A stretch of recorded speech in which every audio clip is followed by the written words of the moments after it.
তারাই যে পণ্য সময়ের সাথে বাড়ে, সুদের ব্যবসা এটাই সমাজকে শোষণ করে।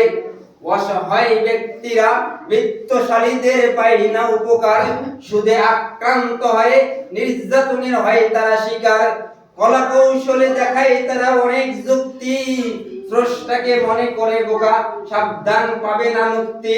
সুদকে হালাল মনে করলে কাফির হবে, যদি ভক্ষণ করে বড় পাপী তবে। সুদখোর ব্যক্তির রক্ত মাংস হারাম, কবুল হবে না যতই করুক সে নামাজ কালাম। যে সবল হয়ে দুর্বলদের করে শোষণ, সে আল্লাহ ও রাসূলের বিরুদ্ধে অস্ত্র করল ধারণ। 4 আনা সুদ 36টি জিনার চেয়েও বেশি পাপ, মহান আল্লাহ রয়েছে কঠিন শক্ত আযাব। সুদের ব্যবসায় 2 দিনের দুনিয়ায় সেজে চলা যা, দুদিকে অশ্লীল লিহান শিখায় জীবন তো হবে বাধা। সুদ ছেড়ে দিয়ে আল্লাহর কাছে করো তওবা, যাদের প্রতি করেছে জুলুম তাদের দাও তুমি ক্ষমা। তোমার চিন্তা চেতনা দিয়ে সুদমুক্ত সমাজ দাও উপহার, প্রভাবশালী হিসেবে স্রষ্টার কাছে এটাই দায়িত্ব তোমার।